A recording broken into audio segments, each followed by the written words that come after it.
Cullen live in 1 minute.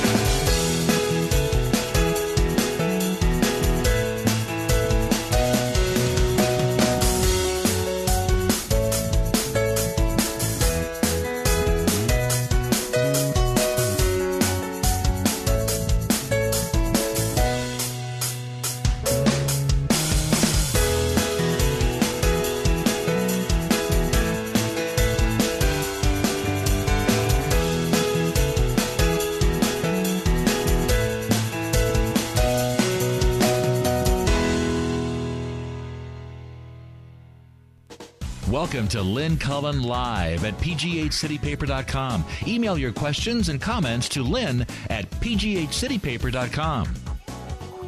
All right. Hello. How you doing? I missed time. I just squirted a whole bunch of lotion on my hands, and now I can't pick up my headset and put it on my hair without getting my hair all full of. So anyway, I can't hear a thing except I realize I am on. How you doing?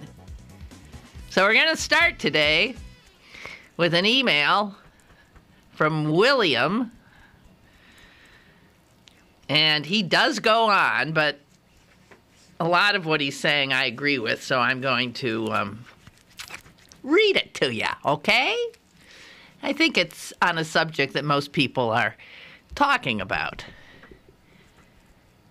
Here's what William says. So here's the thing. I've lived in Pittsburgh half a century, nearly my entire life. I'm no stranger to the evils of winter. This current winter has been extra tough. I have slipped and fallen in the middle of an icy street and sprained my hand. I have walked nearly a mile in sub-zero temperatures and a stiff wind. This winter has been bad, no doubt about it. But now, so far as I can tell, the really weird stuff may be over. No more polar vortex, no more sub-zero temperatures. With any luck, no more freezing rain. It's true that we've gotten a lot of snow, but that's been steady, the stuff that comes a few inches each day. That's not the kind of snow that builds a Berlin Wall outside your front door. In other words, we have switched back from a weird winter to a normal winter. You would think people would appreciate that. Instead, I keep hearing all this moaning. Oh, I am at my ropes and winter can't go on one day longer. Why can't it be spring? People, William says. It's February 18th. The vernal equinox hasn't budged from its due date of March 20th. If anyone promised you a spring any earlier than March 20th, they were lying.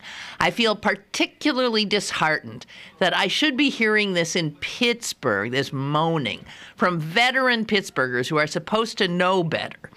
You live in Pittsburgh, you're going to get winter. That's part of the deal. That's part of the entire Pittsburgh equation. Have we forgotten the storm of the century that piled snow on top of us over St. Patrick's Day weekend? We are not out of the woods yet, people. We just aren't. But hasn't anyone in all this time come to, expect winter? I listen to all this moaning and I have to wonder. My feeling is, hate the polar vortex, absolutely go right ahead, but don't go hating the simple fact that Pittsburgh gets any normal winter at all.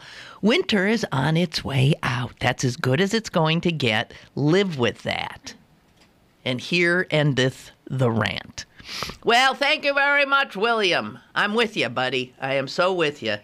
I have engaged in some moaning myself, but not much, it's true, because what I've learned to do is bite my tongue, because I sort of love winter. Notice I said sort of. It's a strange love affair. But I have been loving up until this morning, because this kind of slushy, icy stuff, no, I don't like. But what we've been getting up until then with these 2-inch, 3-inch, 1-inch, every 36 hours or so, I love that. Because first of all, I think snow is beautiful. I just love looking out my window at the trees and the shrubs with their, I mean, it looks like, people bring Christmas trees into their house and then spray crap on it to make it look like there's snow on top. Now, why do they do that? They do it because it's beautiful. So when Mother Nature does it for us and tops it off every few days so that it continues to look just beautiful, like a Currier and Ives painting right outside your window.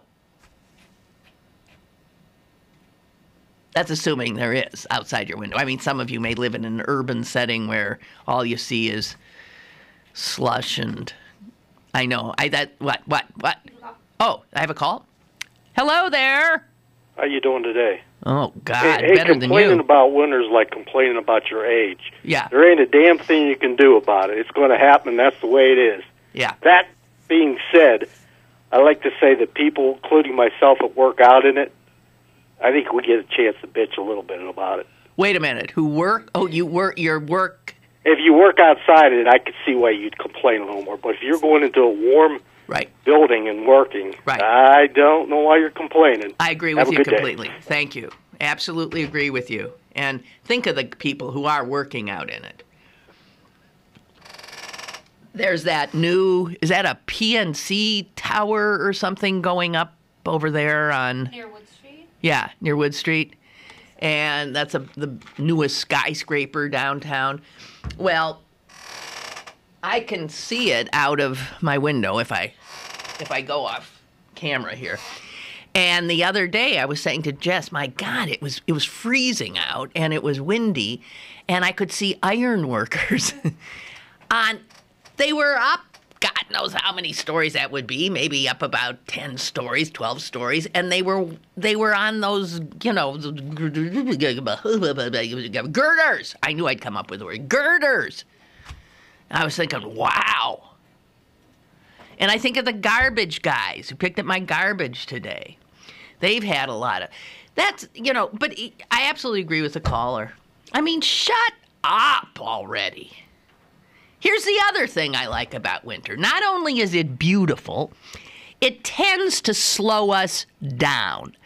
That's good, too. I think we should often be on a 2-hour delay. Just take it down a little bit. Although I do get annoyed by the people who take that too far and who shouldn't be driving in this weather because they're too frightened. If you're afraid to drive in the winter weather, don't.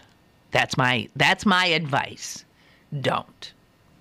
Because I think you create dangers for other people when you, believe it or not, when you go too slow or you're too timid. Because you make other people crazy, you make them pull out, try to get around you, blah, blah, blah. Anyway, I just want to say I think this has been an amazing winter, and I appreciate any time Mother Nature struts her stuff. I like it because, as I said, it's beautiful. I like it because, as I said, it slows us down. I like it because it puts us in our place. I like that. We always think we're such hot shit, excuse the expression.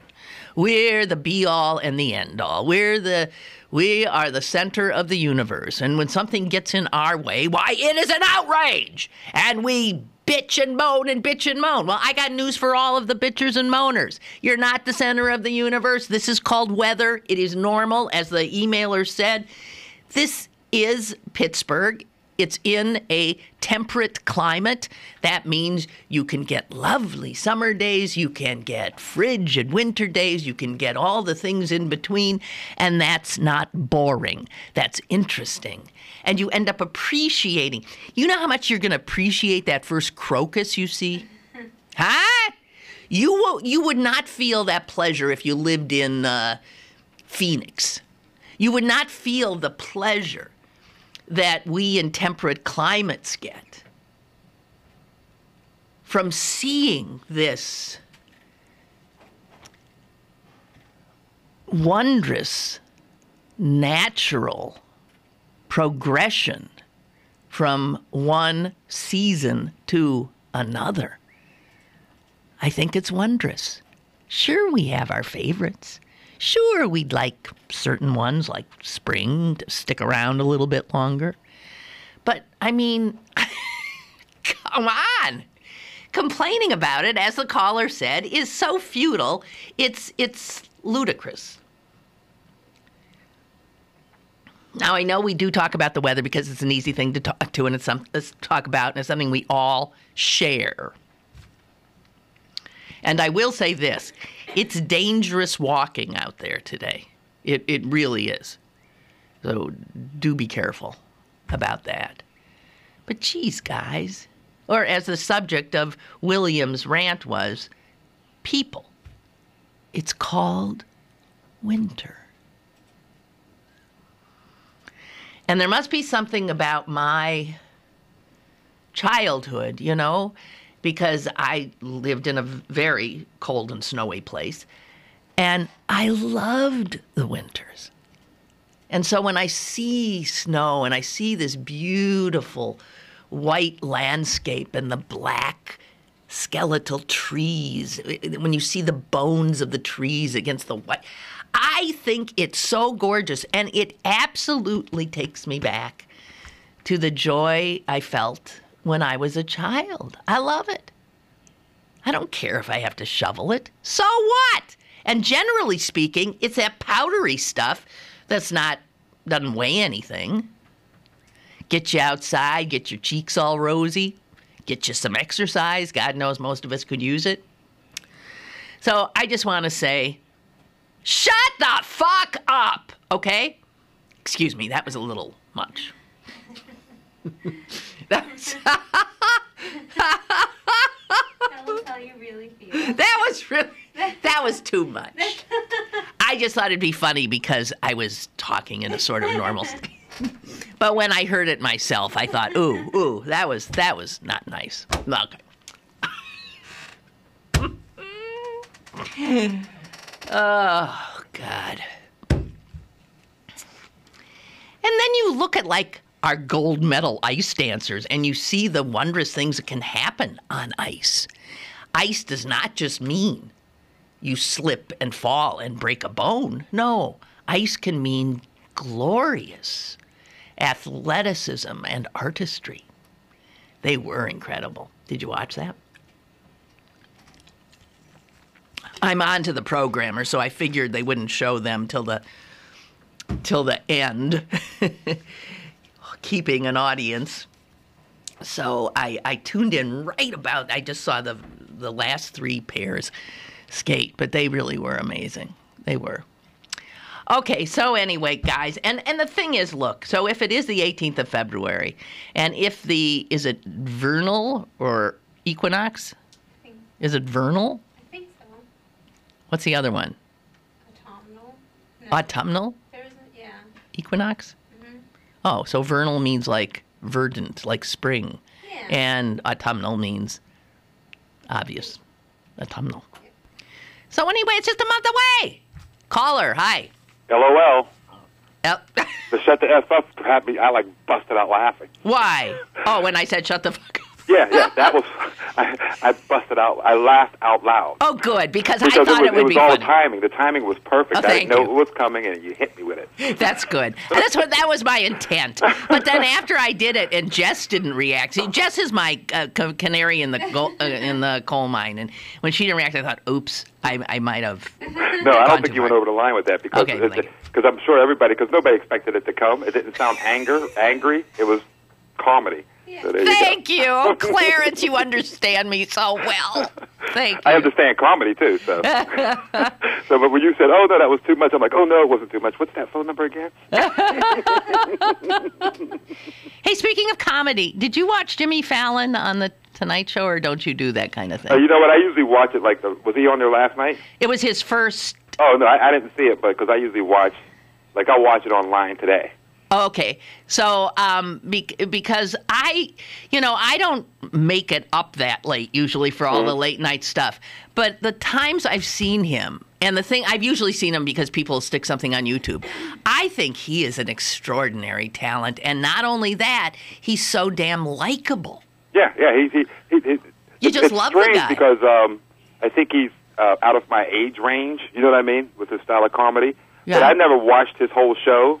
But I watched those little, what he did with Miley Cyrus. Yeah, the and stuff the Roots, he does. That was good, the thing he did. You think of, it's controversy, that Blurred Line song that he did with Robin Thicke. Mm-hmm. Did you had, see these little videos. Mm-hmm. He's brilliant. I think they're, sitting in a car, they're singing Blurred Lines, him, the Roots, and Robin Thicke. And it's really cool. But then he did this thing with... Did you see the thing with Mitt Romney? Oh, no, I didn't see that. Oh, it's just... brilliant!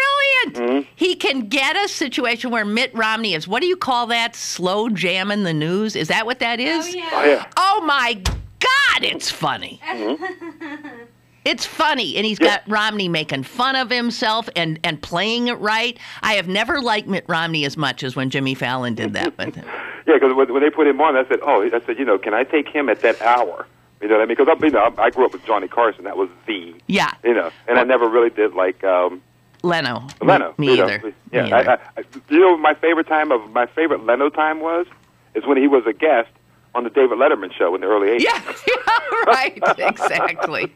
No, Leno never did it for me. But Fallon, I think, is extremely talented. And yes, he's way out of my age range. Yeah. But half of the shtick he's doing I probably don't even get because I don't get the popular culture he's referring to.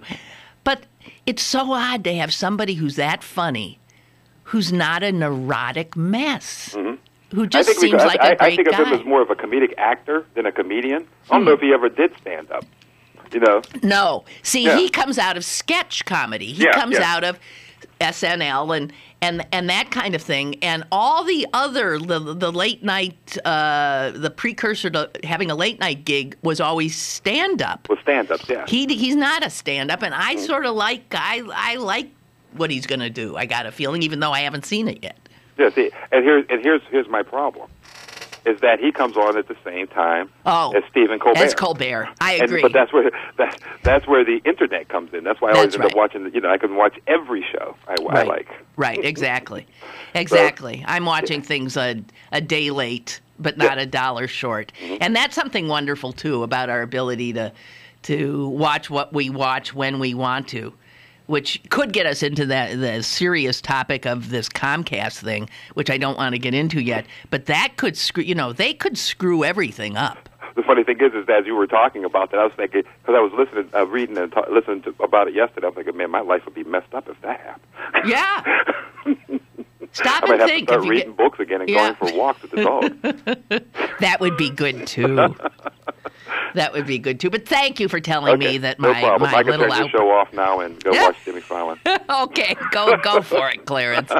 Bye. Bye. Bye. Oh Lord. Yeah. Well, let's see. Dorothea on winter. Just checking the emails, guys. Dorothy says, I love winter. And I love the change of the seasons. Winter, spring, summer, and fall are well represented here in Western PA, unlike other parts of the country where you can't tell the difference between the four seasons. This winter reminds me of the winters of my youth. See, me too. I will hate to see it go, but spring will soon enough comfort my loss. You know what? I will not. I don't love it as much as you do, Dorothy. I will be happy to see it go. I think it's been a good run. I'm, all right. A month seems enough for me too. I love the spring. My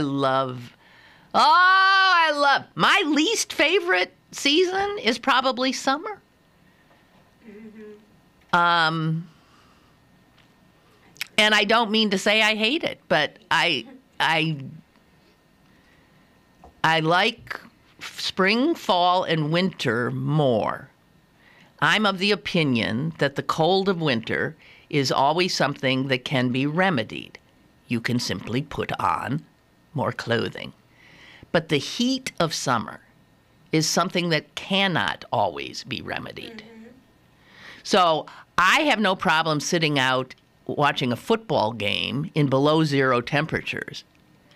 But I do have trouble sitting in PNC Park when it's 90 and the sun's beating down on me, or high humidity. Because at some point, there's nothing you can do. There's just nothing you can do. So summer to me seems like more inescapable in some respects. What would we do without air conditioning, for God's sakes? But I don't know. Everybody stop complaining. I mean, we all need something to bitch about, I guess, but there's so much to bitch about. Be more inventive. That's all I'm saying. Be creative. So get off the weather's back. It's interesting. It's interesting. And as I said, I think it's humbling. And I like humbling. I like humbling. All right. I'm not a particular lover of commercial breaks, but then they are necessary. As they say, you have to pay the piper. And believe me, our piper doesn't ask much. We'll be right back. Email your questions and comments to Lynn at pghcitypaper.com or call Lynn at 412-316-3381. Lynn Cullen Live will return in a moment. Hi, I'm Dr. John Chips. And I'm Dr. Tim Chips. We have a family dental practice that's been in business for over 35 years. We have 2 locations in the North Hills. We are in network with most major insurance companies, including United Concordia, Cigna, and UPMC. Find Chips Dental on the web. Remember, Chips Dental. Packers. Vikings. We come from different places. Uptown. Downtown. We come to different conclusions. Half empty. Half full. But when we live united, we make a real difference in the building blocks of life. Children succeed in school, families gain financial stability, the health of our neighbors improves, and suddenly so do our communities. Real change won't happen without you. Live United. So give, advocate, volunteer, live united. Sign up today at liveunited.org. Brought to you by United Way and the Ad Council. BergBargains.com is your best bet for great deals in the Berg. Log on today for exclusive bargains from your favorite local restaurants like Steelhead Brasserie, Atria's, Verde, Burger, the Pittsburgh Grill Downtown, and the Bangkok Balcony. Sign up for the weekly email update for your chance to win a $100 gift card from the Swickley Spa. The all-new BergBargains.com, Pittsburgh's best bargains, BergBargains.com. You're listening to Lynn Cullen Live at pghcitypaper.com. Once again, here's Lynn Cullen. Anthony writes, I have to say, Lynn, that even though my back went out a week ago, I'm sorry, Anthony, was that weather related? Could have been, I know. I was out on the back porch last night, and the wind was blowing, and the snow was coming down sideways, and I was in awe of this blessed sight. Hey, I'm like you, bud. I am like you. If there's a huge storm, I am often to be found in my backyard in the middle of it. I just love the force of nature. I love it. The awesome power of our earth, says Anthony, and the forces of nature leave me feeling very humble. Yeah, and excited, too. I can't wait to see the flowers, flower bulbs I planted last year come to the surface and declare winter over. The thing is, sometimes those bulbs pop up and declare winter over, and it turns out they're incorrect. Right? I always get so nervous around here. I still haven't gotten used to Pennsylvania, Pittsburgh winters, because you start seeing flowers in February. I mean, often, I know last year, God, I was seeing buds coming out, and I was thinking, no! Down, no, bad idea. You've been hoodwinked. But because we would never see. Where I grew up, that song, when April showers may come your way, they bring the flowers that bloom in May. And that song made sense in the climate zone I grew up in. We didn't really see flowers till May. And around here, it's March. So that song doesn't even work here. What did you guys think of when you heard that song? Did you think, where the hell are they talking about? Okay. Chuck writes, Colbert appeared on Fallon's show last night. Oh, my God. How sweet. For a brief walk-on, and said to Fallon, welcome to 11:30, bitch. I love these guys. He's a nice guy, Colbert, I got a feeling. Or no, that's not what I was told. He's an okay guy. I know someone who was the stage manager of Second City. She's now, believe it or not, a doctor here in Pittsburgh. But she was the stage manager at Second City before she decided to become a doctor. And she was at Second City when Stephen Colbert was at Second City. And also Steve Carell was at Second City. And she didn't say that Colbert was not a nice guy, but what she said is he was so intense, so extraordinarily intense and ambitious. I mean, obviously. And that Carell, on the other hand, was just this sweet, sweet soul. That was her sense of those two who both have become incredible stars, and they're both extraordinarily talented, really. So, that was nice of him. Welcome to 11:30, bitch. That's great.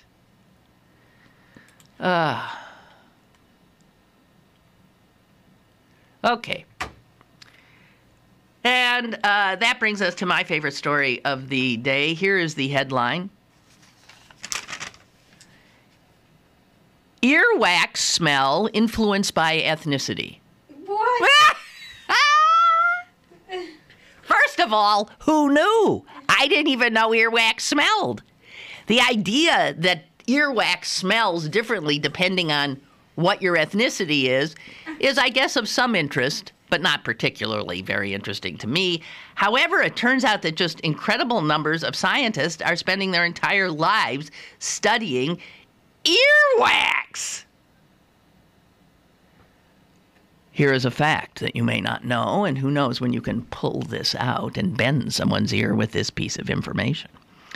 The earwax of Caucasian men contains more volatile organic compounds than the earwax of East Asian men.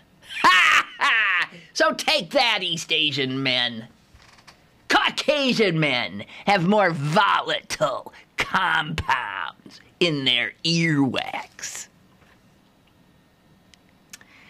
Anyway, do you want to know a little bit more about earwax? Even if you don't, you're about to hear it. A 2006 study found that a gene related to underarm odor, God, two of my favorite body parts, armpits and earwax. I can't believe it. In one sentence, they're conjured up. A 2006 study found that a gene related to underarm odor, which also varies by ethnicity. In other words, Caucasian men don't smell the same as East Asian men do. Anyway, that gene helps determine what type of earwax you have. East Asians, back to East Asians again, apparently their earwax has been studied a great deal, generally have dry earwax. I don't know if that's a problem for them, but I don't know if it's better to have dry or moist earwax. And listen to this organic chemist who's behind this new study. Listen to the excitement in his voice as he says this.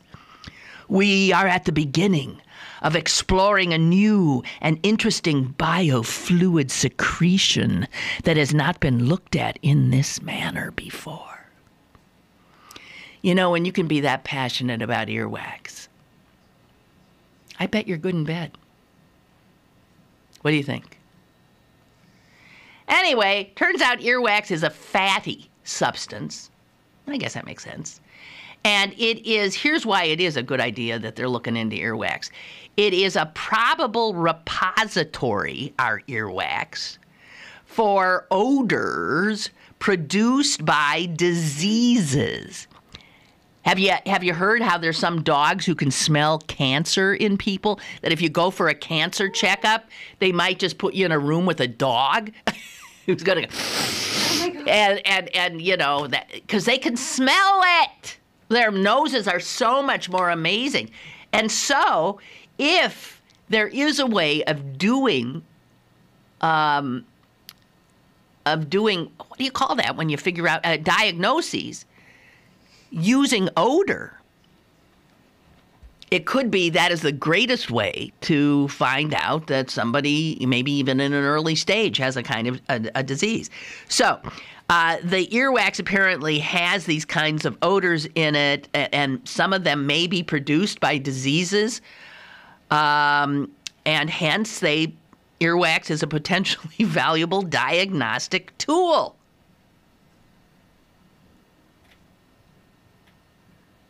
I mean, because earwax odor in humans is already known to be an indicator of a disease called maple syrup urine disease. I kid you not. Stop. Put some of that on your pancakes and eat it. Actually, I have heard that term before, maple syrup urine disease. Ew. I don't think you want it, but I think, yes, your urine smells like maple syrup. I mean, that's an odorant, which helps a diagnosis, I guess. Anyway, earwax smell, influenced by ethnicity. My favorite headline of the day.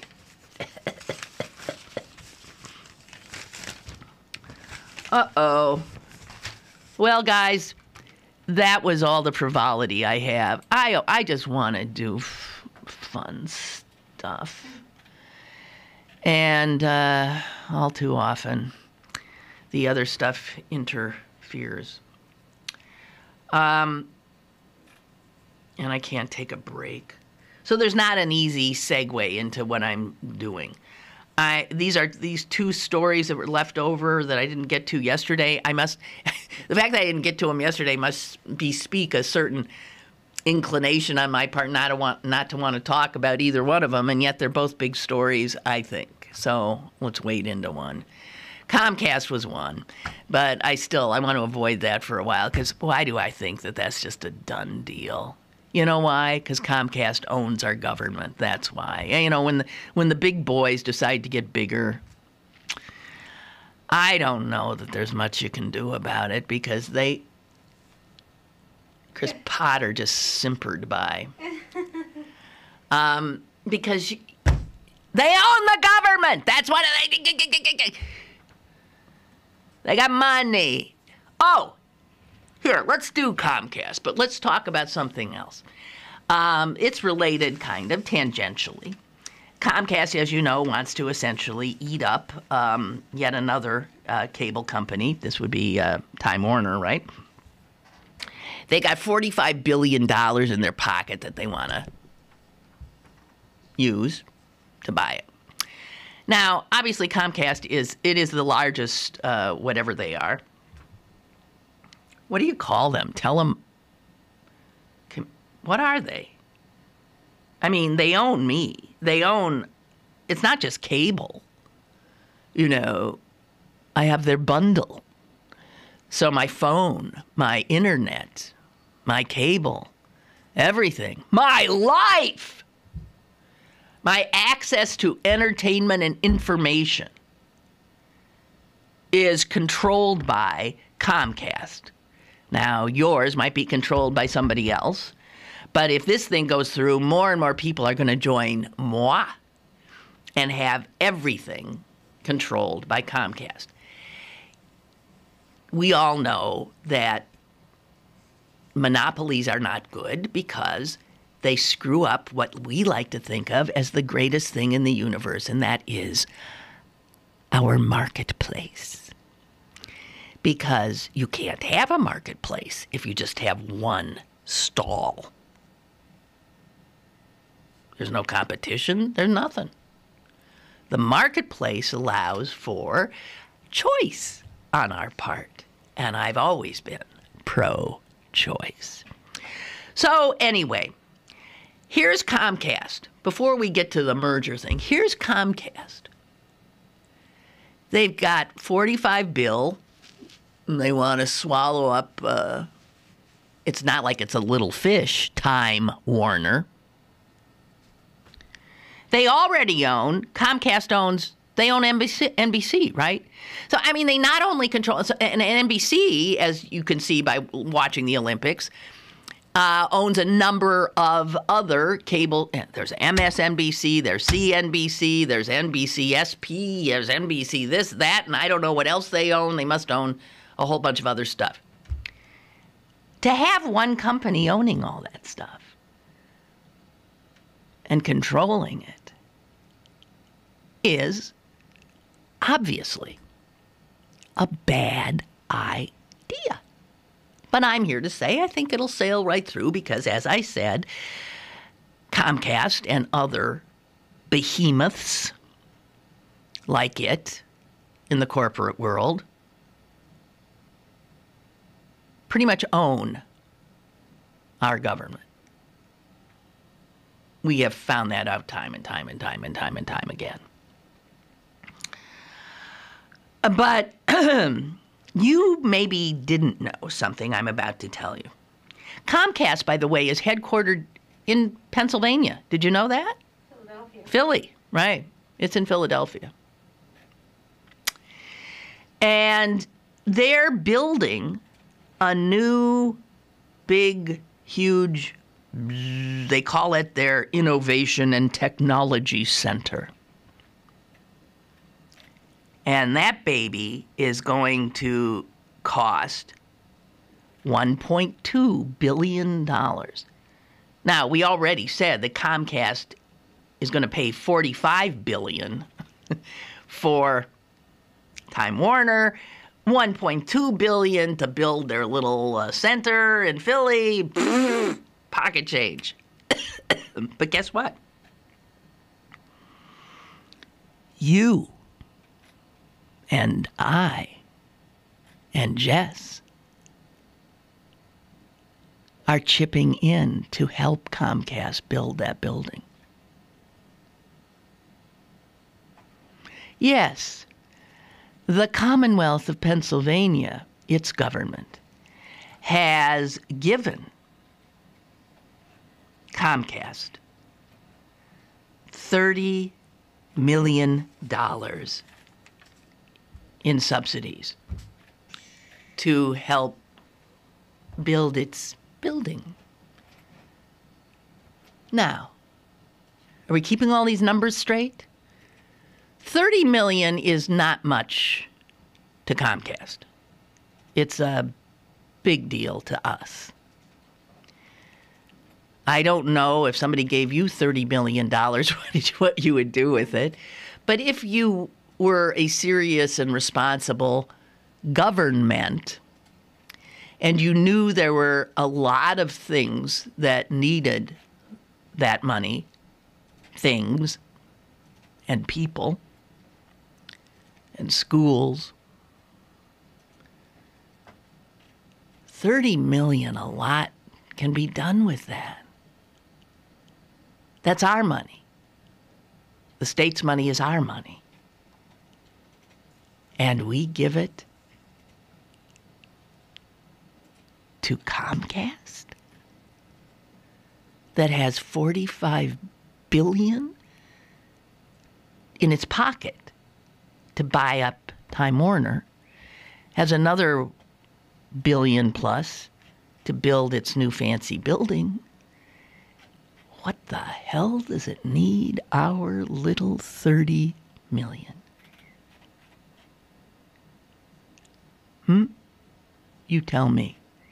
If that's a state subsidy, well then, I can think, I could make a list, you could too, of all of the agencies and organizations that make a whole lot more sense to be on the receiving end of that kind of largesse. But as I said, I have little doubt that this monopolistic sale will go through because corporations like Comcast own our government. And in that regard, I was talking about the federal government. But they clearly own the state as well. Unbelievable. Let me just so $45 billion. I mean, $45 billion. Do you know that is more than the gross domestic product of 130 nations of this world? There are 130 nations that have less than $45 billion in gross domestic product. And Comcast has that, and God knows how much more, because that's what they got just to take out of their pocket to buy up Time Warner and to further limit our abilities as consumers of their extraordinarily important product and service. Unbelievable, guys. What a mess, huh? What a mess. Comcast. Paul Krugman makes the point that this kind of going back to monopolistic practices with in telecommunications, for instance, is actually hurting the United States because monopolies don't innovate. They don't have to. Remember that Avis ad from way back when? We're number 2, we try harder. Competition often creates innovation. And monopolies, they don't have, they just have to put their feet up on the desk and count their money. And bully people. That's what monopolists do. So Krugman points out that the kind of setup we have here for our internet service, for cable service, the kind of thing that Comcast provides us, is absolutely behind and increasingly behind the countries in Europe. That the European models are outpacing ours. Do you know that if we were to find out, you don't want to, I could give you numbers, you don't want to hear them. If you were to find out what, let's say, a Norwegian or a German pays for cable with the same amount of, choice and stuff that we have, you would be stunned. Same with their costs of internet. Same with their phone service. And the United States is increasingly behind these other advanced countries because monopoly power has, according to Krugman, become a significant drag on the U.S. economy as a whole. And he points out that there used to be a bipartisan consensus that monopoly, bad. Monopoly equals bad. And you know what? The consensus isn't there anymore. It is not.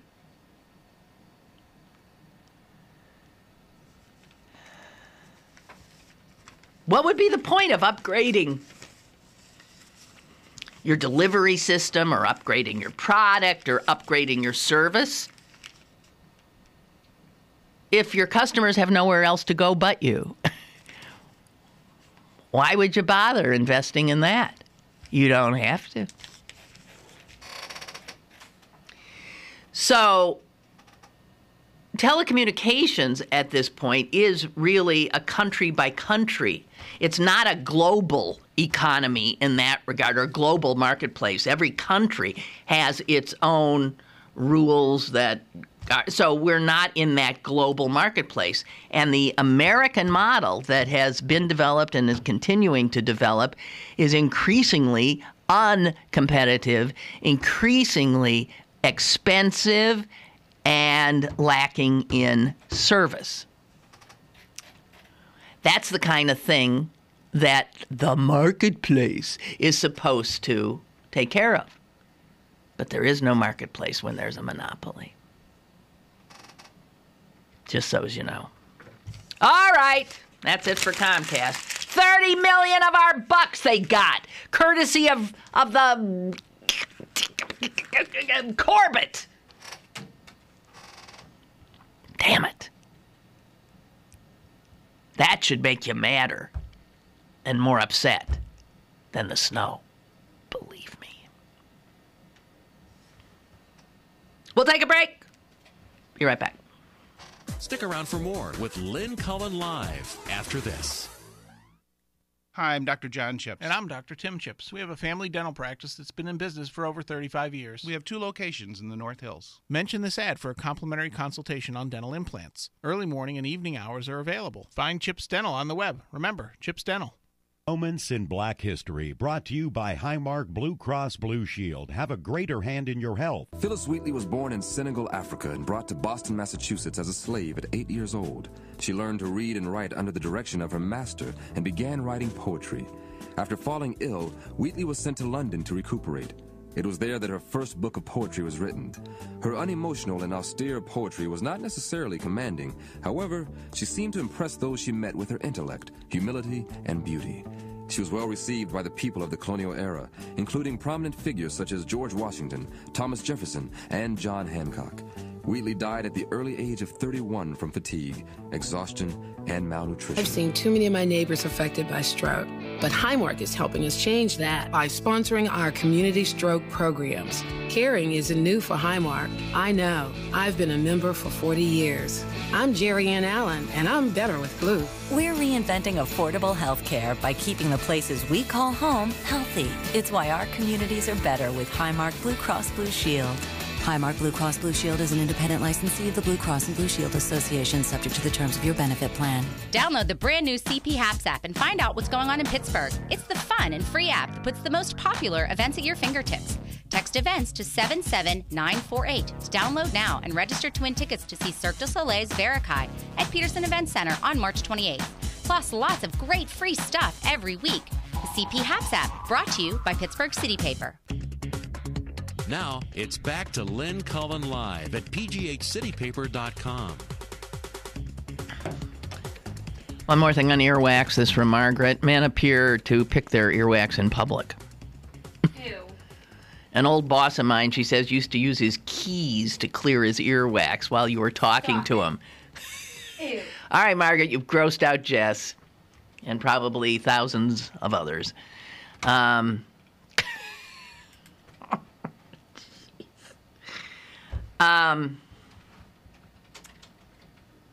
So I'm on the bus yesterday, and this older woman starts talking to me, and she recognized me from 1402. And I was telling her about this show, and I was having trouble explaining it to her. I said, it's on the internet.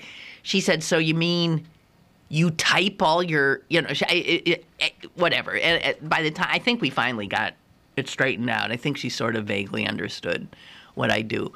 And then she was telling me, could you, I think she wanted to call the show when she realized she could, because she has a problem. Listen to her problem. This is just, this I feel for her.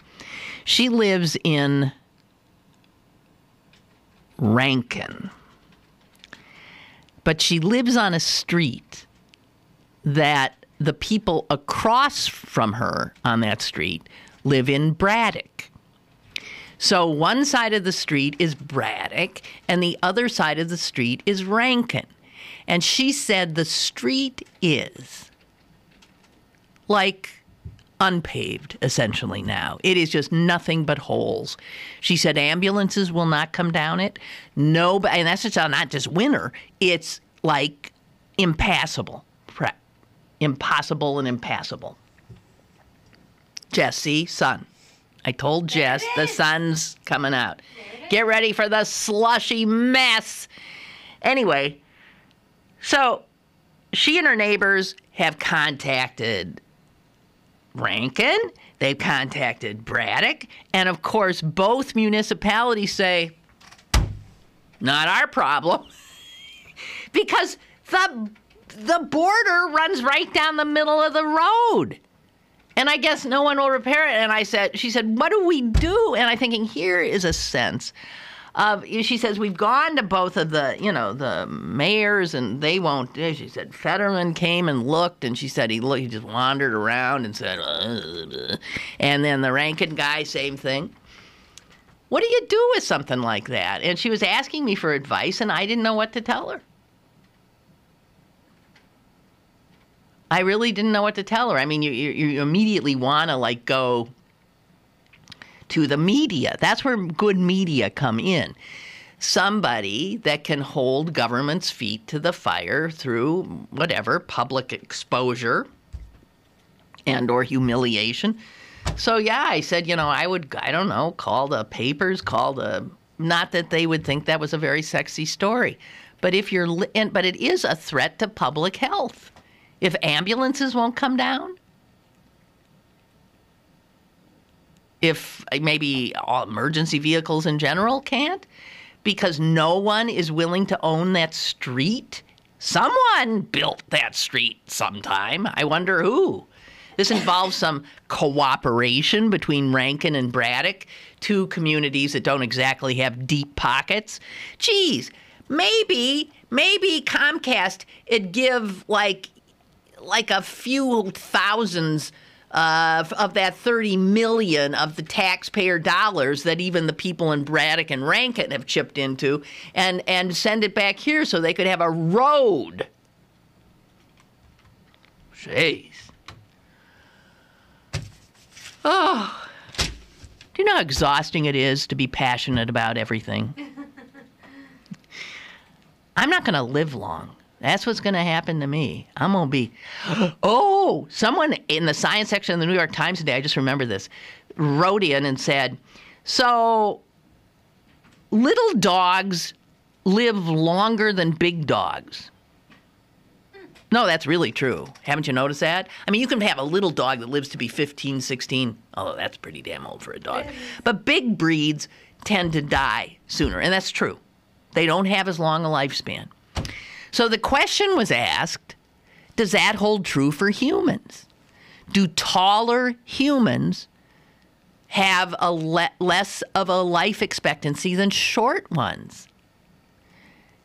And I wish I could tell you the answer. I can't remember. I was traumatized by it. I think they're not sure, but I think it does sort of look like maybe taller people, while they benefit from their height during their lifetimes, in that taller people make more money than shorter people, and it's higher status, no pun intended, to be tall.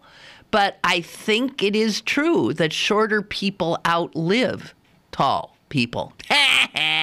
But I'm a tall person, so I didn't like hearing that. I think that's what it said. I don't know why I just thought of that. Why did I just think of that? I did want to talk a little bit about this, the Wells report to the NFL about the specific incidents of the bullying of Jonathan Martin, Miami Dolphin, by his teammates and his line mates. I mean, these were his buddies, supposedly.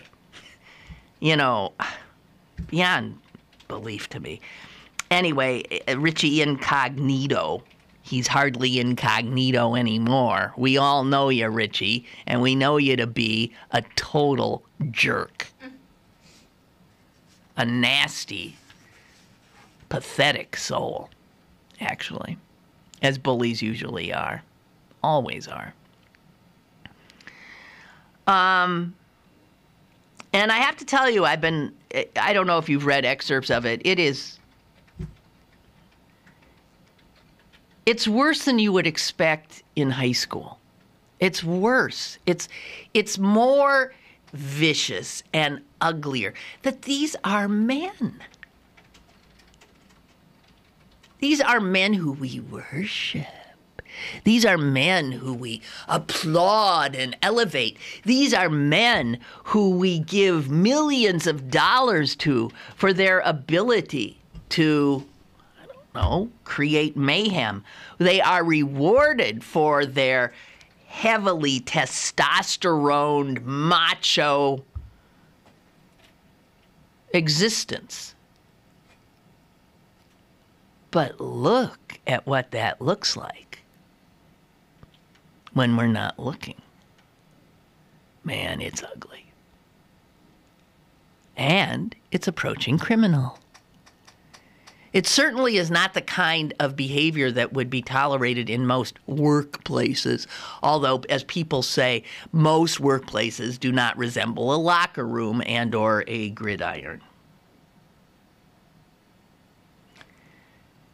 So guys who are paid for their ability to create violent mayhem on a Sunday afternoon,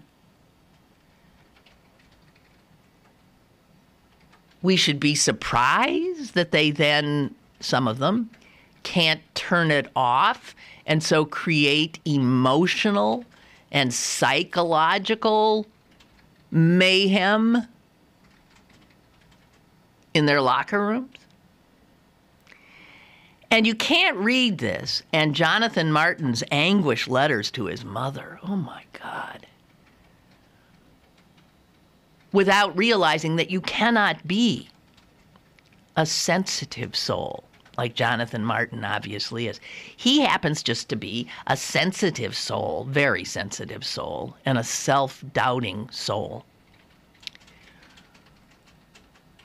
who is big and huge and a good football player. But he doesn't have the heart, the psyche of the football player that is required.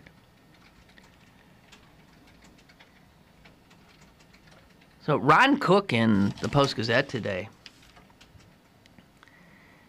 says, do we pay attention to the fact that we worship these guys? And that the NFL, talk about a corporation that owns us, and that we read almost as much about their players, our modern-day gladiators, on the police blotter as we do on the sports page.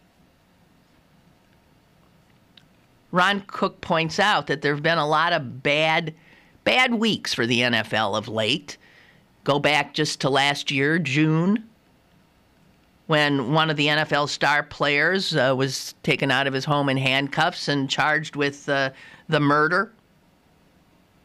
Charged with murder. That's the Patriots guy, Aaron Hernandez.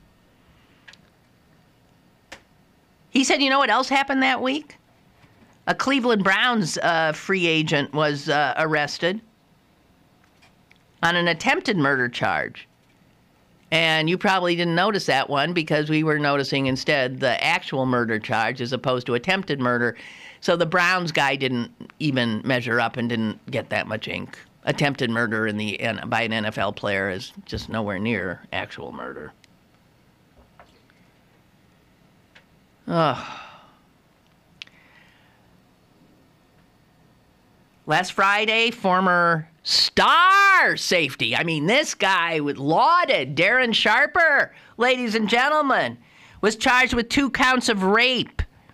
He's also a suspect in 5 other rape cases, I believe 5. I think that's what I heard.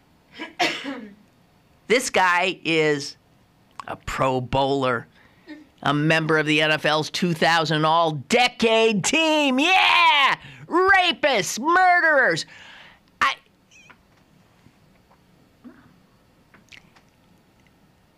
Now, granted, we're cherry-picking some guys out. But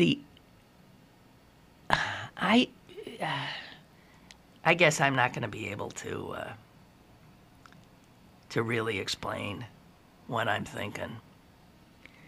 I'm conflicted, like so many of you are, because we were raised on this game, and we love this game, and we love our players. But man, there's an ugly underbelly here that should be dealt with. Caller, go ahead. Colin, you can't do that at 2 till 11. You can't start this conversation and not, and have to go away. I know. This is, if you don't like Comcast, you shouldn't like the NFL. And not only because of what it does to the players, but what it does to the amount of money they get from me and you and Jess, as you said.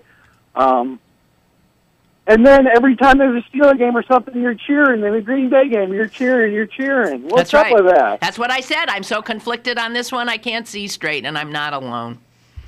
I'm at least more willing to acknowledge that there's some kind of a Faustian bargain we've made here that's going awry. That's the royal we you're using there, because I do not. I mean, I am aware of what happened, and my dog's freaking out. He obviously doesn't like the NFL either. And just don't do it. I don't do it. I'm not. There are too many things in my life that bother me that I have no control over. And my dog is one that I'm just not going to do it, because I cannot do that. I hear you. I don't need it. I don't need the hassle of that. I don't need to think about how much money they get. So, yeah. I hear you. All right. Bye. Keep up the good work. Yeah. Bye. Deal with the dog. Yeah, a kid from Green Bay. It's in my blood. But I'm not enjoying it like I used to. And I've told you this. I mean, I know. I mean, some of you want me to shut up about it. But you can't. It's... I don't know. All right, it's 11 o'clock, and I don't have to talk anymore. That's good.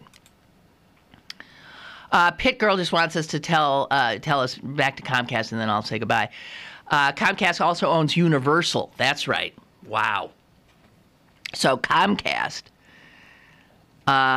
which is supposedly a cable and internet provider, bought from General Electric NBC Networks, NBC, USA Network, MSNBC, CNBC, iVillage, Bravo, Sci-Fi Network, Oxygen, and Telemundo, and Universal Studios, plus all its theme parks and resorts, Focus Features, and Universal Home Entertainment.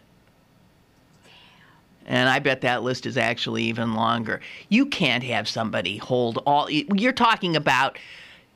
Is that called vertical integration, where they own everything that we want for information and entertainment? Beth writes, if this merger is allowed to go through, it will be catastrophic for customers. That's us. We will have 5 companies owning a majority, just 5 companies, owning most of our newspapers, magazines, television, cable, satellite, internet, motion picture companies, Viacom, here they are, Viacom, News Corp, that's Murdoch, Comcast, Disney, and AOL Time Warner. 5 fish left in the sea. That's the thing I never got about the marketplace and competition. If the little guys keep getting eaten by the bigger guys, doesn't it all just come to an end when one big guy gobbles up absolutely everybody? And then where's your competition? That's never what I never understood about the whole capitalist model. What happens when somebody wins? We all lose. And this is what's happening. And watch this go through. If you care about this is the kind of thing you want to put pressure on your senators about and your representatives, and any pressure they can then put on the SEC or whoever does this. Who does that? Securities and Exchange Commission, probably? I don't know. Who has to sign off on these mergers or sales? Good God. It's done wonders for the airline industry, hasn't it? You enjoying your air travel these days? Great. Let's go for it. Monopoly. Oligopoly. Oh, man. I was trying to think of another opoly, and I couldn't. You know, it's best when you do threes, triplets. I don't know why that is. All right, the sun's coming out. Things are now going to melt, melt, melt. I'm melting.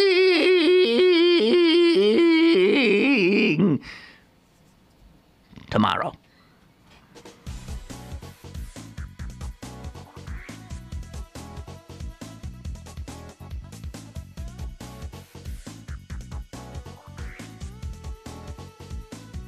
Lynn Cullen Live, Monday through Friday from 10 a.m. to 11 a.m. and archived at pghcitypaper.com. The opinions expressed on Lynn Cullen Live are those of the host and do not necessarily reflect the viewpoints of Pittsburgh City Paper, Steel City Media, and its advertisers.